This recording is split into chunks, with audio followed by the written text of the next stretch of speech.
Welcome to the Beyond the Tech community showcasing interesting individuals who are behind the tech innovation in the retail ecosystem.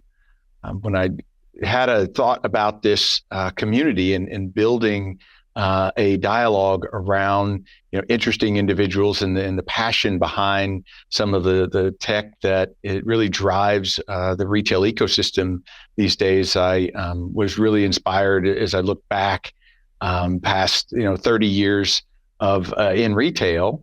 One thing that sticks out to me are the fascinating individuals behind the tech. And so this community won't be so much about products or features, but about the passion that drives that innovation and how we can all get inspiration from these individuals. My name is Vic Miles. I am currently employed by Microsoft. I spent many years in and around retail. I live in Bentonville, Arkansas, and I'm glad you're with us. To kick off today, I'm excited to welcome the first guest on this the community. And Josh Ridley is the founder and CEO of a company called Willow. Willow Inc. was founded in 2017 with a mission to change the built world. Think brick and mortar. Today, that means digitizing physical facilities that retail companies use in their value chain. Under Josh's leadership, Willow has become the next generation solution that gives enterprises the foresight to navigate the highly dynamic conditions that real estate facilities need. Willow is used by some of the largest companies in the world of retail, aviation, and logistics. I know Josh to be a visionary with endless energy in this space. He and I spent some time together a few months ago, and I was just struck by his passion. And so I wanted to bring it to this community. Welcome to Beyond the Tech, Josh. Thanks, Vic. Great to be here today. And great to be your first podcast. So thanks for having me. Yes. So in this community, we're going to go unscripted. We have talked about the questions. And for that reason, we don't really refer to it as a podcast. It is just a conversation. So, I just read your bio and it's interesting, but I'm sure it doesn't necessarily pull out the full backstory of you and Willow. And so if you can give me a sense of how did you get started in this space of bringing, innovation to the built world? Oh, Vic, well, it's a world that perhaps hasn't transformed as much as other industries that you've experienced, whether it's point of sale or e-commerce. And the challenges that I think e-commerce and, say, internet search had, say, 30 years ago, we're facing in the last, say, 5 to 10 years, really overcoming those challenges. I came into the industry through new construction, actually, worked with architects in the era of 2D drawings that were paper format back in 2005, 2006. And what's happening at the time was really interesting because it went from 2D with a computer drawing to then 3D, bringing the mechanical systems and structural and architectural together. And then that led to, we could actually attach warranties and manuals and potentially even live data. And the term digital twin started to get sort of thrown around a fair bit to Vic and say, oh, wow, we could create a digital replica of what's happening in the built world and simulate, predict, start to run scenarios and do things that perhaps other industries have done, but in the physical world of bricks and mortar and structure and all of that. So that's where it sort of started. The idea started in construction and it moved across into the existing assets. That is fascinating. I've gotten used to this term, the built world, and in talking about it, you and I became acquainted some time ago. We were touring the Dallas-Fort Worth airport and understanding how it's a mini city, and how they sort of manage the power consumption and the heating, cooling, and the traffic flow and that sort of thing, and using a digital twin in a control center to sort of manage that. And so, it brought to mind a question: are there any sort of physical facilities that having a digital twin and this intelligence doesn't work for? Is it just for any and all? Yeah, I think any and all facility there's three elements. If you think about it, there's a spatial element. So that's height, width, space, depth, what's in my space. If it's an airport, there's lots of jet bridges, there's runways, there's conveyance systems. So that's spatial context. So that's sort of data set number one. That same data set exists in a retail environment, logistics center. The second data set is the static data. So static data sometimes confuses people, but it's basically what we used to have in paper format. So if you can imagine in probably your kitchen at home or in the laundry, maybe you've got all these manuals of all of the electrical equipment you bought, whether it's a toaster or it's a fryer. But in a big airport or a retail network, there's lots of those manuals that somehow sort of find their way into maybe a ring binder or something like that. So that's static data. It's really important data because it could be a warranty or a user guide or the details behind how something needs to be fixed. And the third data set is the live data, where we've seen an incredible amount of growth over the last few years. Having been at Microsoft, Vic, you would be very familiar with the term the edge. So the edge is the sensors, and where most pieces of equipment that are manufactured today have sensors in them, and that's the live component. So if you think about a facility, it can be a very simple facility that there's a lot of complexity behind the surface. I mean, a retail outlet looks pretty basic, right? It's usually some structural steel, maybe some concrete walls, a few windows, but actually it's what's happening in and around that store that makes it so applicable to digital twin technology. And some applications in office and in retail, more broadly in malls.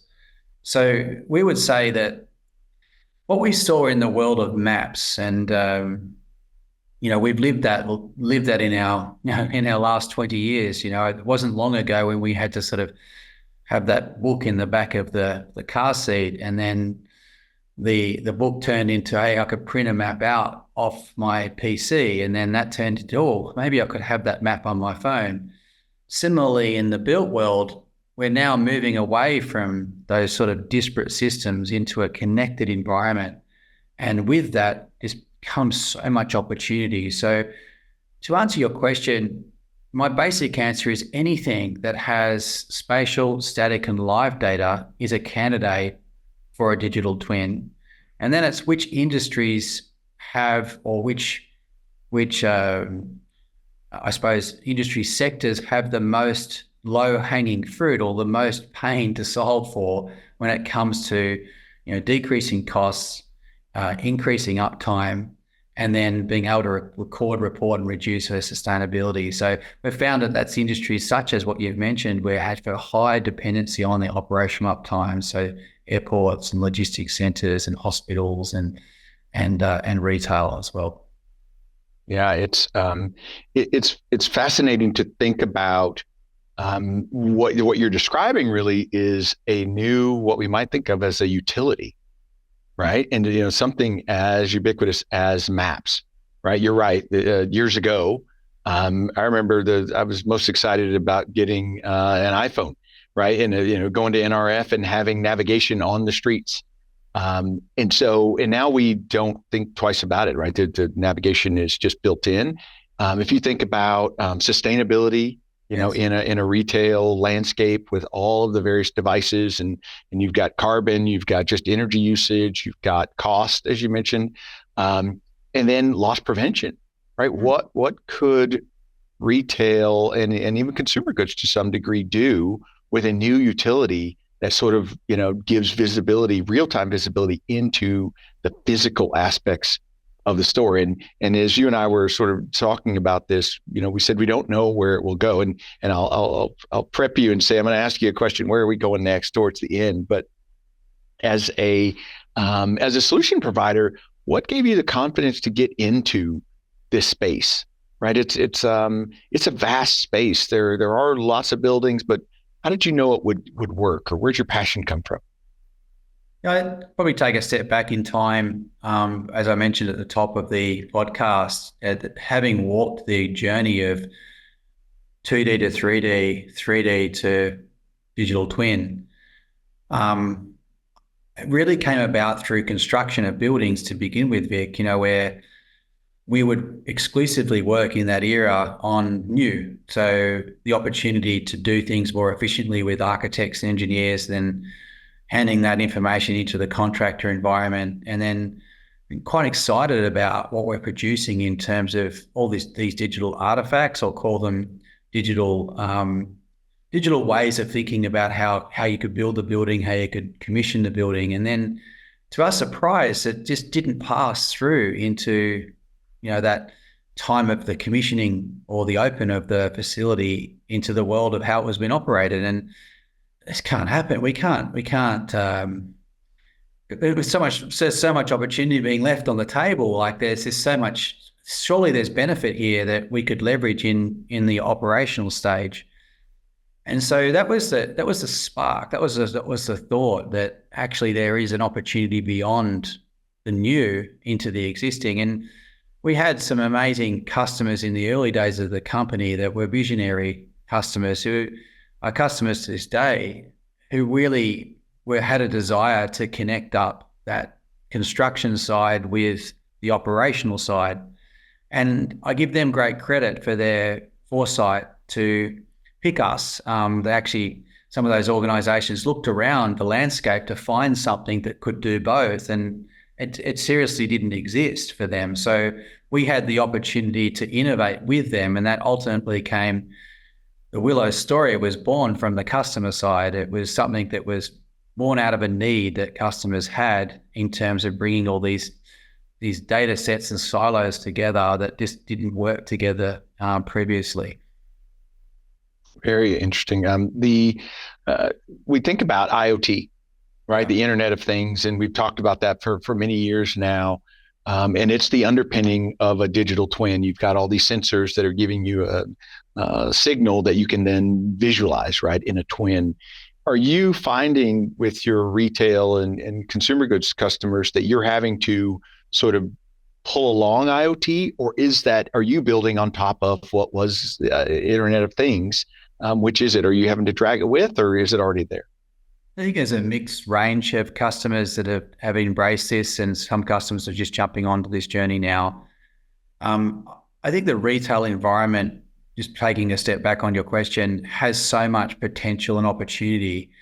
I was talking to a retailer today, and we had a group of store managers that we were talking to that were describing to me the challenges they face every day being a store manager, and the amount of information that hits them from whether the refrigeration's gone down, or they've got a problem with a point of sale system, or the merchandising picking technology that they're using on a tablet isn't working well. And it struck me that the world of IoT is an enabler for I suppose allowing the store manager to do their job so much better than they can today, because they're just having to deal with so many things reactively, and it's consuming their mind. And one of the things that came up today in the call was that how can I, as a store manager, first of all, attract great talent, and more importantly, perhaps than that, for many, it's their first time job being on a checkout, or working in a retail store. So what was coming through today is I want to have more time to be able to mentor and grow my teams, and not be distracted with all the plethora. Seriously, just thousands of things that they have to deal with. So I've been surprised at how much investment has gone into technologies as we've got deeper and deeper into retail. And where I feel like the gaps are is that it's bringing these things together so that the store manager doesn't have to worry about whether this is a point of sales company's services contract, or is this an internal resource that I need to get for this fix, or is there some other organization that I need to have the driver's number of, because I just don't want to go through the pain and suffering of calling head office again and having to get the information. So I think going back to your Google Maps story before, our goal is to make that IoT data not irrelevant to the day, but absolutely relevant to the issues that are happening in real time or even to the point of being able to use that information to predict what might happen, so that a store manager or a staff member or an associate is able to focus on their job and have a good day every day, not a day where they feel like I just can't get on top of this. And I think there's a broader issue here, Vic, as well. Like, I think that if you look at how hard these people work, it's weekends, it's like it's every day, it's very early starts, very, very late finishes, and it's this huge amount of dependency on them showing up each day with a smile on their face and getting through the challenges of the day. So I suppose I'm learning more and more that IoT and the technologies that we're providing, I suppose, it end up being a people matter. It becomes, and that's what I feel a great sense of mission around, that I could somehow make the day better for someone that's running a store or multiple stores. And by doing that, I think the customer experience is better as well. And the employment experience is better. The opportunity for someone to go from low wage to becoming a store manager one day is there. The opportunity for a mum to be a store manager is there. I think that's a hard thing for a store manager today, as I understand it, that it is a 24/7 job. And one of the reasons for that is because there's a lot of reacting rather than predicting. And I'm getting into our next segment, I think, here, but I feel really excited that investments that have been made in technology, we're not far away from this interface coming to the physical world that will make it so much easier than it has been in the last 20 to 30 years. Yeah, no, thank you for that. I can feel the passion coming through, and you've expressed that to me as well. And so your affinity for the working individual, the working store and facilities associate, when you hear from the executives, right? Because they're the ones that are going to sign the check that says I'm going to light up my ecosystem. What kind of things do they tell you? I mean, we know that there's asset management, track and trace, that kind of thing. We know sustainability. What are some of the top of mind things that executives are saying, this is why I want to do it, in addition to making the lives of the folks in the stores better so that they can serve consumers?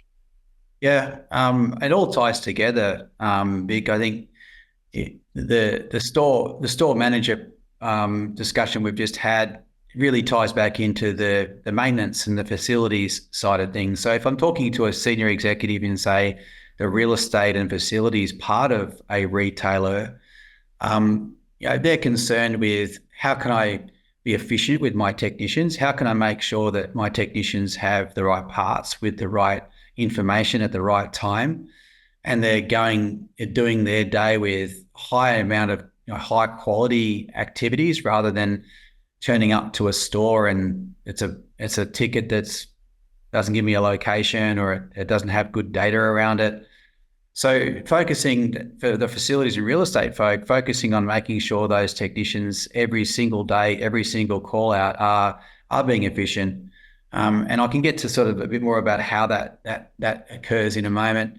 The other one with the retailer that's perhaps different to other industries in a big way, it's not just about HVAC, so heating, ventilation, air conditioning, so keeping a place cool like an office building, but there's that other dimension, which is refrigeration, of course, and a lot of expenditure in refrigeration, but a lot of cost as well, and the true cost of downtime as it relates to a refrigeration unit going out of its target, and then ultimately having an issue where you might have to throw out food and have a throw. So yeah, maintenance is an enormous cost to a retailer, and the cost isn't just about the cost of labor. It's the cost of what I mentioned earlier. That's the mind share of someone else that should be focused on serving the customer and bringing their people up through the ranks and spending time with those people. So I'd say that's one element.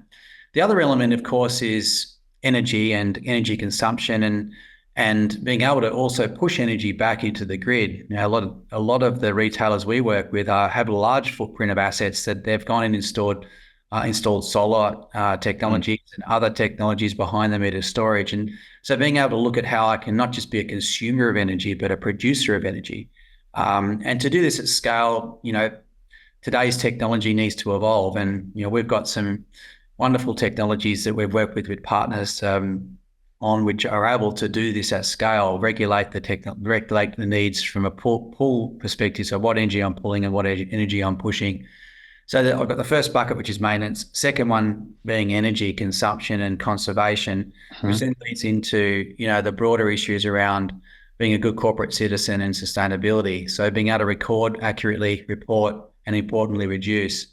So we call it the 3 S's, Vic: savings, sustainability, and security. The last being security, of course, but the most important, making sure that both cyber and physical security of a retailer's network or any facilities network is at the highest level. And there are a lot of vulnerabilities. There's a lot of fear in the market around cyber attacks, but also the physical aspects, that how can we make these places more secure for the customer and for those that are supplying and those that are working in these areas. Yeah. No, I think that I like your 3 S's. When I think about a retail store, it's everything from, maybe I have a product that a merchant has, taken great pains to make sure that it looks good under a particular light, right? And the supplier has actually even perhaps supplied a fixture, right? Yeah. So that, that you get the best sort of visibility from the lipstick or the garment. And then knowing or not knowing that the light's not functioning, right? And wondering why are sales down. If you're working with a giant chain, those kind of blips can eat you up, right? I mean, if you've got a 25 store chain and one store's not trading, you probably will see it pretty quick and get after it. If you've got a 2,500 store chain and 5 stores aren't trading, you may never know for weeks. Yes. Right. And so that's what I hear from retail executives is I need to have that extreme visibility to all things. And in this platform notion that you mentioned, right, imagining that that consumer goods companies will be able to place product and tap into this intelligent sort of backbone in the store, just like they do today with, here at Walmart with Retail Inc. or other capabilities to say, what is my inventory of a product in store? What are my sales like? But what about all of the rest, right? How much of that inventory is in the back room? So, right, we did RFID, right? And we've sort of yet to get down to product, but this backbone can sort of light that up.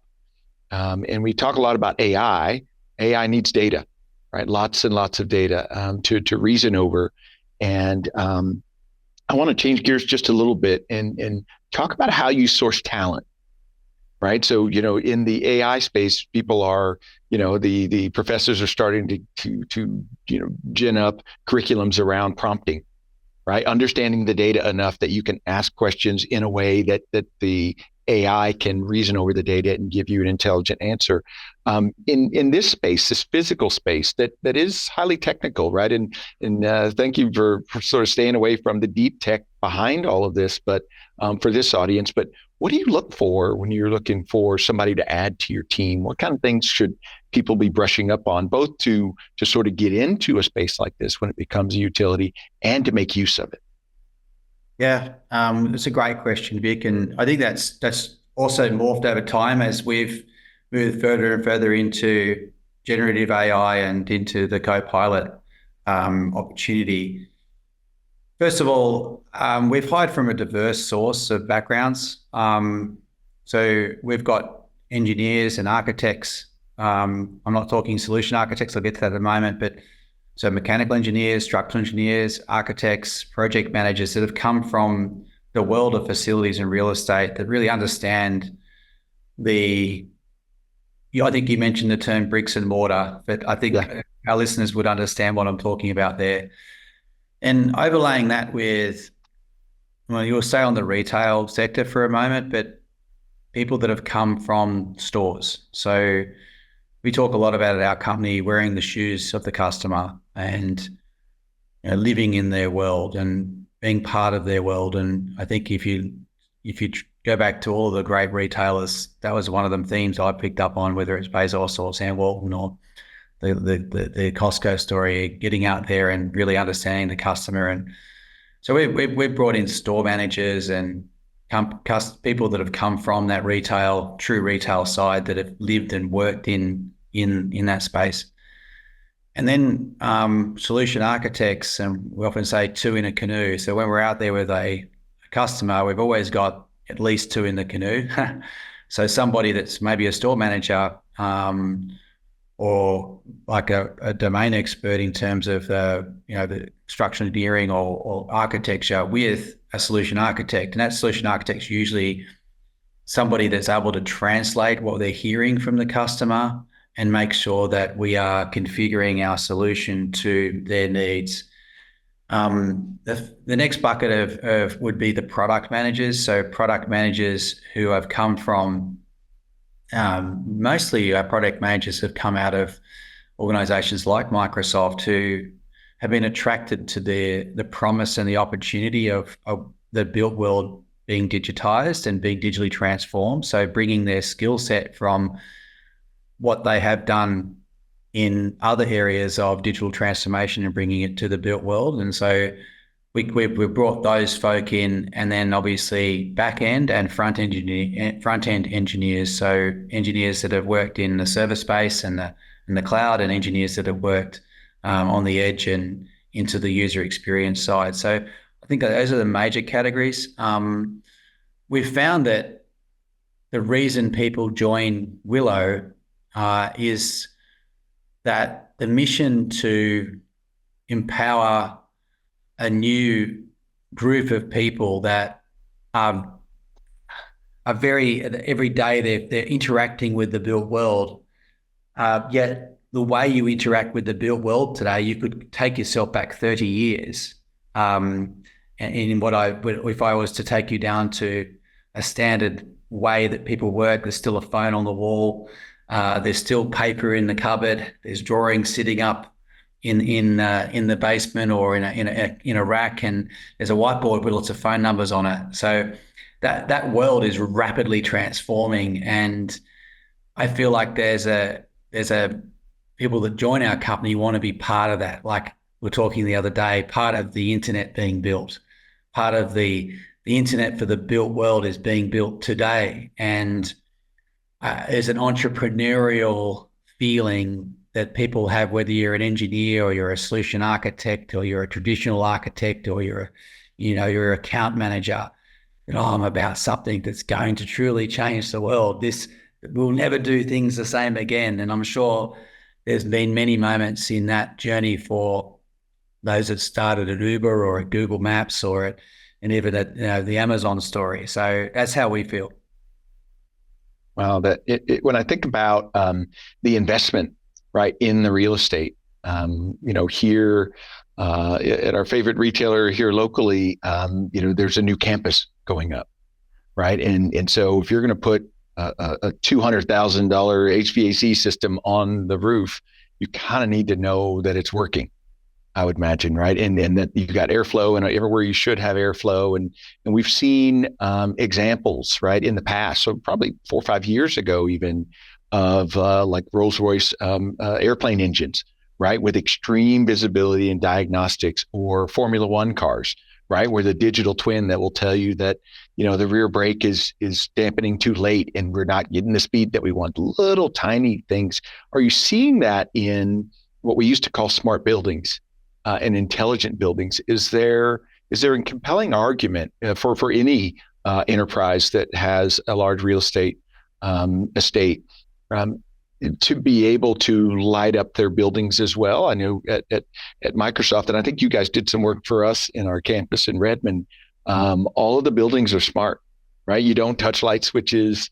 You barely do volume, that sort of thing. It's all sort of automated and smart. Is that, or has it arrived, and is like, can you retrofit existing buildings? I have a lot of questions there, but like, where are we in the building? Very good. It's a great question, because the Formula One or the jet engine analogy is really apt for a new building. There's no reason why a new building that goes through a process today of design with architects, engineers, and contractors should not end up with enough data that allows you to do what you just described with all of your rooftop units, your transportation, anything that's in that building. It's got telemetry on it, it's got a computer in it, it's got an edge device in it. There is no reason why we can't end up like what you described with the jet engine or Formula One. I think where we learned a lesson on that, though, was to say not all buildings have gone through a build cycle in the last 10 years. Most buildings haven't. And so what is the essential data that we need to gather to drive those outcomes that I described earlier, the savings, the sustainability, and the security? And what we've discovered, and it's been a journey, is that we can bring in enough live data systems to substantially decrease the amount of downtime, or increase uptime, say, of refrigeration, by tapping into the live data sets, overlaying that with work orders, and being able to provide some high degree of predictability to when something might go down before any other technology has been able to do that. You can overlay that with a simple scan of the building. Well, it doesn't cost very much. You suddenly got then spatial context. And then what does take and not a lot of effort is bringing those manuals and those warranties. This is where we've been working with Microsoft on taking the mundane. So today, usually those are sitting somewhere, and they're sitting usually in filing cabinets, whether they're in the cloud or they're physical filing cabinets. And so being able to ingest that data and find its home using AI by bringing the AI to the surface and saying, okay, well, I need this manual with this piece of equipment in this location. And so that process of ingesting high volumes of data from existing assets has become I wouldn't say it's seamless. It's still a process for customers to go through that, but they're willing to go through that initial period of time, a bit like you would have experienced over the many years you've worked in technology, to move from an old way of doing things to a new way. There is a transformation that needs to be had. We're not seeing that as years. We're not seeing it as months. We're seeing it in weeks, and then focusing on, as I said, the low-hanging fruit first, and then the art of the possible comes after that, so that the business case for doing this is not I want to have a Ferrari or I want to have a Rolls-Royce engine. It's actually, this is an essential way for me to run my business today. And then the opportunity to innovate on top of that. You mentioned the online picking process, the ordering process, the self-ordering process. All of that needs the elements I've just described, location, live data, so spatial data, live data, and static data all have to come together for all of those applications as well. So what excites me, Vic, is that we've lived as an organization the Gartner hype cycle, where maybe we're at the top of the peak of inflated expectations that they are right now, but we definitely felt that in 2018 when digital twins were sort of seen as the thing to solve everything, and I think what we had to move away from our perspective was this isn't just for the rich and famous. This is not just for a Ferrari Formula One car or a jet engine. This is actually the essential way in the internet century to run your portfolio or your fleet of assets. And if you don't do this, you're going to get left behind from a cost and an efficiency perspective, but also from a customer experience and a staff retention perspective, as I've mentioned, with the time that store managers need to spend on their business rather than being the trouble fixer all day, every day.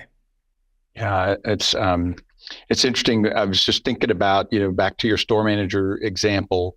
A technician shows up, 2-3 days later after a ticket's been called, and they say, I'm here to work on the HVAC, and they say, which one?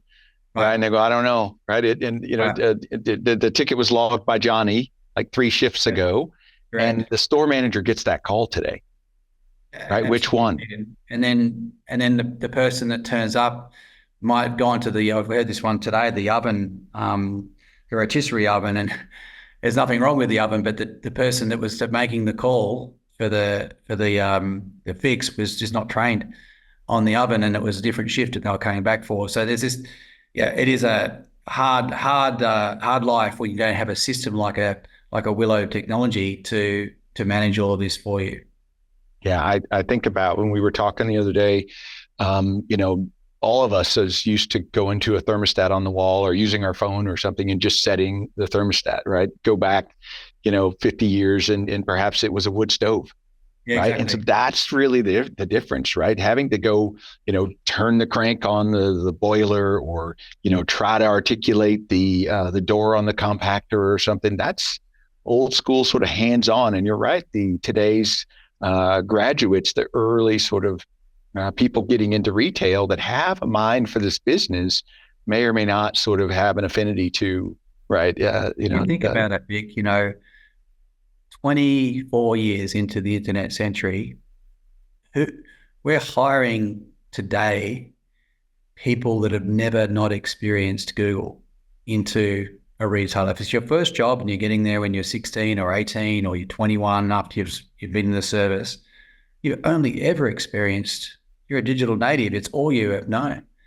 And so then if you turn up into a retail environment that is not that, I don't know whether you want to stay in that environment. And if you look at the manager at all, he's getting paid a bit more than me, but I don't know if I want to have that lifestyle. Yeah.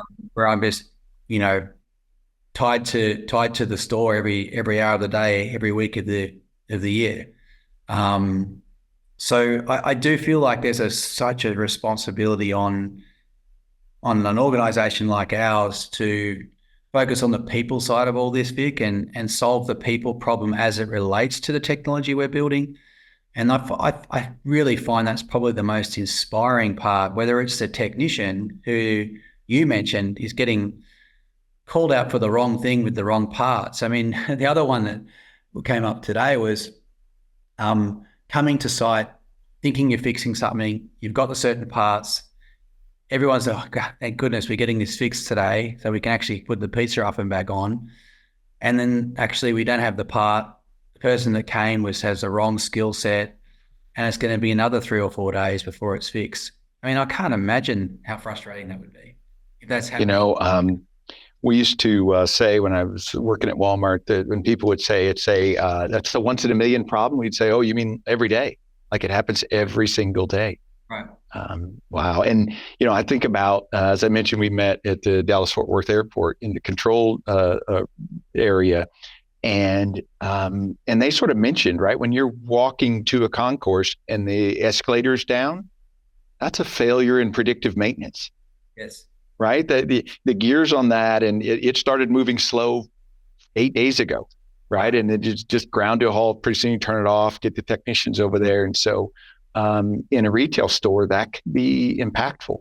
Yeah. And making sure that everyone's aware of the urgency of a fix and the non-urgency of a fix. And what I mean by that is that by having context on where it is, where the problem is, what the impact score of this problem would be. If we don't fix it today, we are throwing out a freezer of meat, and it's going to cost us $1,000 or $2,000 or worse. It might be in the pharmacy, it could be $200,000. So understanding in many ways what the consequences of a slow ticket or a wrong ticket or similar, and making that visual and easy for a technician to articulate with and see, so that then the urgent things are urgent, the non-urgent things aren't.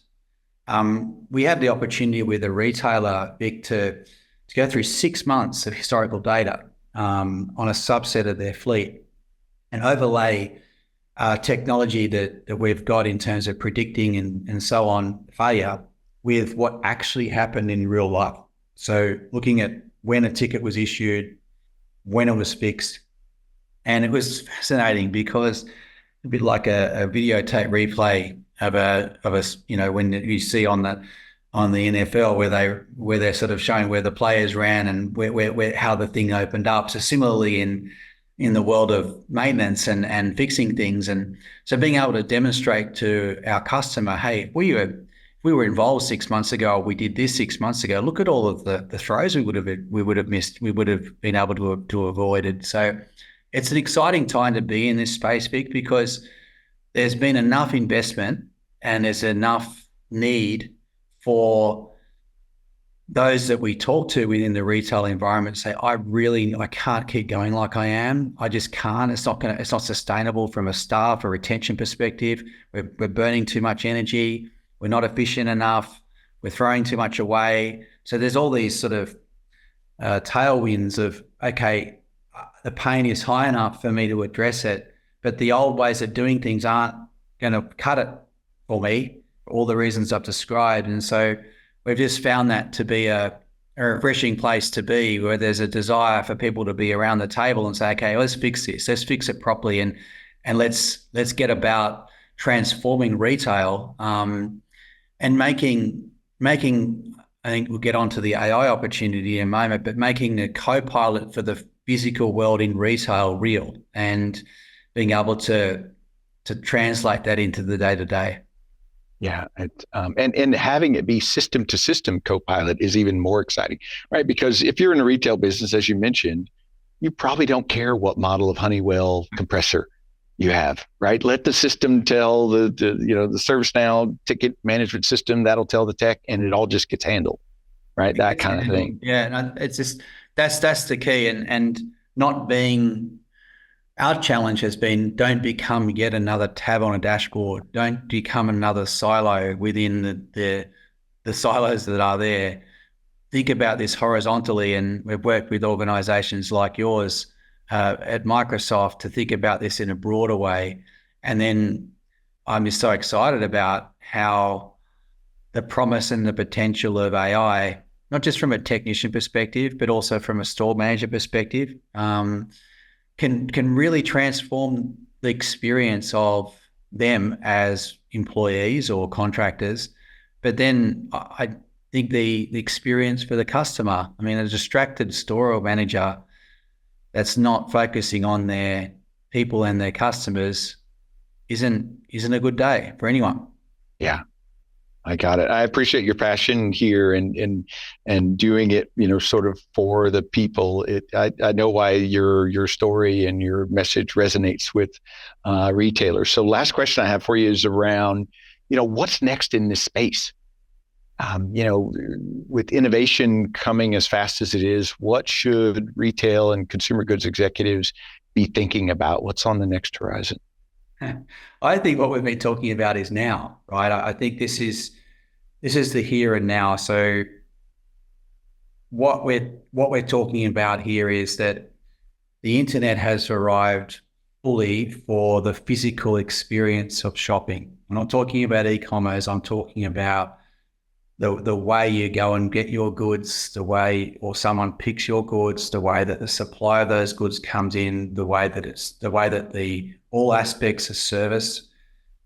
No more should we be worrying about whether it's an NCR service contract or it's another supplier for this aspect of my store or this security camera. No, there's an opportunity now to take that complication away and transform the whole experience of maintaining, running, and being a customer of a retail outlet. So end to end. And I think what's really important is that retail is still to this day and for the foreseeable future a very physical, tactile experience. And it doesn't seem to be going away. People still love to go to the store, or that is the way that some of the largest retailers in this country work, particularly from a grocery perspective.